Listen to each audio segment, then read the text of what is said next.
Hello, and welcome to Colorado Mesa University TV News. I'm Daniel Files. And I'm Ashlyn Gerbaz.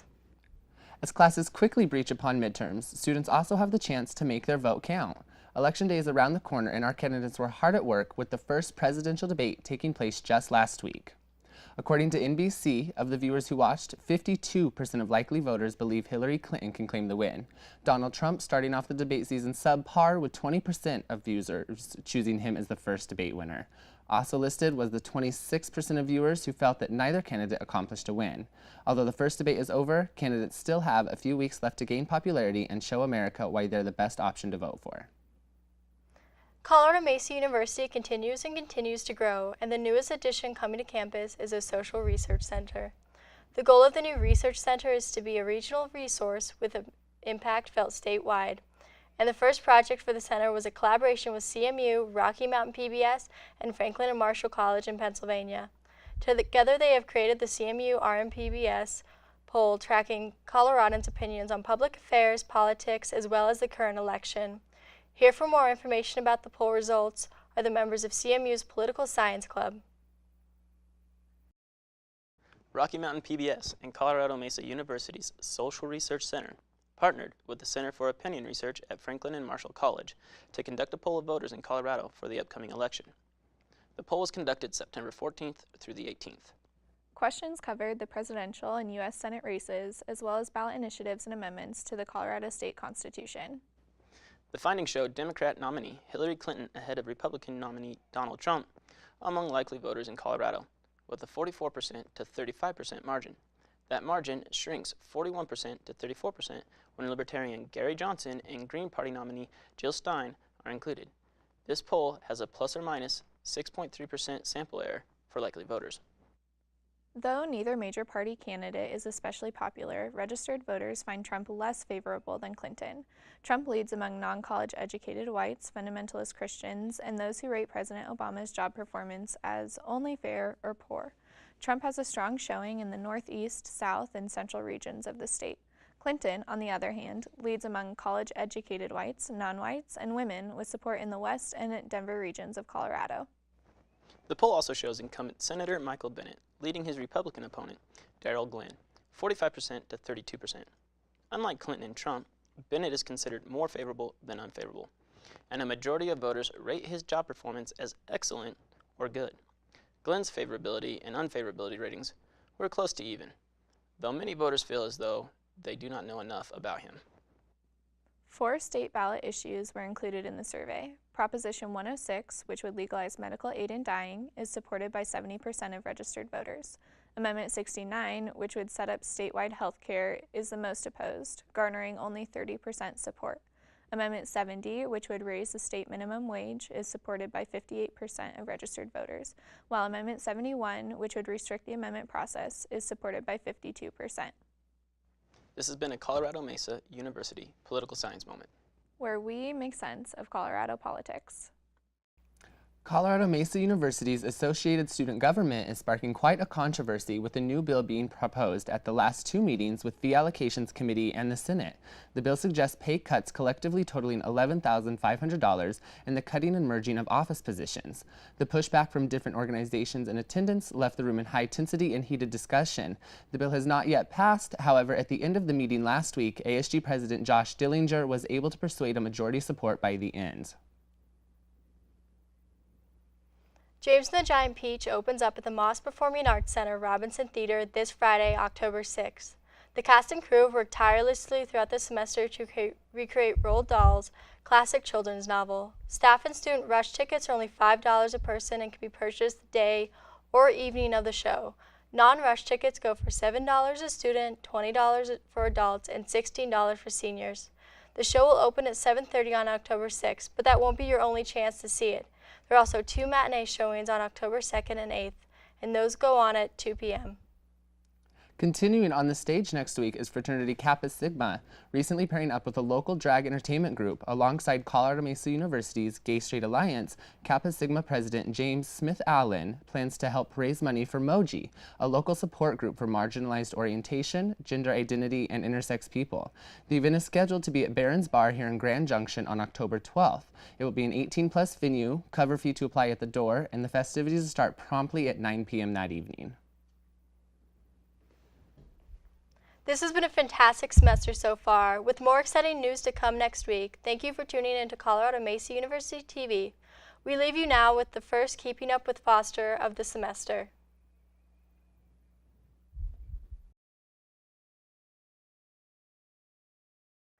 Hi, and welcome to our first weekly update with President Tim Foster. My name is Carly Hanley, and I'm the Director of Communications and your host today. And welcome, Tim Foster, to the studio. How's your day going? Very well, thanks. Good. So today we're just going to kind of get to know the president. It's our first episode of the semester for the 2016 fall semester. So today I just want to ask you, where are you from? Well, I was born and raised right here in River City, Grand Junction. And where did you go to school? What level of school do we want to know about? College. College. I went off to Ohio, a little school called Kenyon College in Mount Vernon, Ohio. What did you study? I studied economics, and I played football while I was there. Is that a D2 school? D3. It's a Division III that plays in the Ohio Valley Conference. Very nice. What position did you play? I was a cornerback and a safety. Nice. And do you feel like the degree that you got is beneficial for your career now? You know, I learned it was a classic liberal arts college. Wrote a lot and took a variety of courses, and so it taught me what you talk about, which is critical thinking and the ability to communicate and the ability to take on challenges and all those sorts of things. So it was a good education. Yeah. Good. And after college, did you move right back to Grand Junction, or where was your first job? No, I went to law school at the University of Denver, and then also attended the School of Mines and worked on my master's in mineral economics. Very nice. So once I finished up, then I lived in Denver for a little bit of time, and then my father passed away, and so I had young brothers. One was in middle school and the other was in high school, and so I moved back here to help my mom raise those two hellions. Hellions. Oh, they were a handful. Very nice. And what was your first job? Practicing law. You mean after school or Yes, first after job school. ever? After school. Okay. Yeah, I went into the practice of law here in Grand Junction for, practiced for 10 or 15, 20 years. And who were you working for? What were My you own doing? firm, started a Okay. firm, Foster, Larson, Leish, and Griff. We had a criminal lawyer, we had a bankruptcy lawyer, we had a litigator, and then I did all the commercial work for us. Very nice. And at what point did you get involved with Colorado Mesa, or at that point, Mesa State? Well, actually, I was, the governor, who was newly elected in, 1992, 94, called and asked me if I'd like to run the Department of Higher Ed. So I said, yeah, that would be interesting. Actually, it was 96. And so then we moved to Denver for 6 or 7 years while I ran the Department of Higher Ed for this state. And then, after having run the department for a while, schools started contacting me and expressing interest as a president. I actually had thought, okay, I'll do that for a while and then go back to practicing law, but We're such here. was not the case, and here I am, and apparently it's working okay. Great. It is working okay, I think. I think you're doing a great job. Well, thank you. That's very nice. So what do you like to do right now? Like, besides being president of Mesa, kind of what do you do outside of this face that everyone sees on campus? Well, I don't know. I think you see the same face. You know, it's pretty much a 24-hour-a-day, 7-day-a-week sort of job, well, except for Sundays. We try to hold Sundays out, but even then, you know, with some sort of plays, music, sports, something. There's always seems to be something going on. But I run into students all around town, on campus, all over the place. You know, you run into our students in Denver, and I've run into them in Washington, D.C. I've run into them in Los Angeles and Salt Lake, you know, so you're always, and I'm just, you know, I'm kind of the same person all the time. What you see is what you get. Do you want to tell me about your kids? You have four I boys, have four right? boys, yeah. 3 of them went here. 2 of them have graduated. Then one of them's at the School of Mines, and one of them is still here. The oldest is now in law school at the University of Wyoming. Very nice. And your wife? My sweet wife, who rules the roost, is so happy when they come home and so sad when they leave. But no, she keeps us all those ducks in a huddle. Is there anything that you enjoy that you do like on a regular basis that kind of helps you relax and you enjoy to do? Well, you know, exercise. I try to get a swim, or I ride my bike. I ride my bike to and from work most days. Although as it gets darker and darker, I rode in this morning, you know, and at whatever time, 5:30 in the morning, it's a little dark and it was a little stormy. But, you know, at some point it'll get too cold to do that. And that's a nice stress reliever. It's a nice wake up, you know, riding in.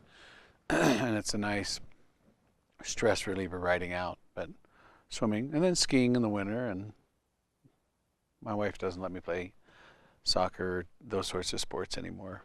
I tore my Achilles when we were in Denver, and Oh no. she doesn't want to go through that recovery again. So Very nice. Well, is there anything else that you want the students of Colorado Mesa to know about you? I just think I think they get a great opportunity for an education here, very comparable to one that I paid a lot more money for. And I think that's what we try to stay focused on, which is small class sizes and faculty who really love to teach. You know, you never want to have that faculty reaction with one of our students that says, I don't have time for you. And I think universally that's not the case. I think our faculty embrace that role and are always really engaged and interested and involved with our students.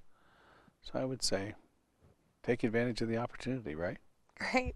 Well, thank you so much for joining us today in the studio, and make it a great day, Mavericks. Thanks, Carly.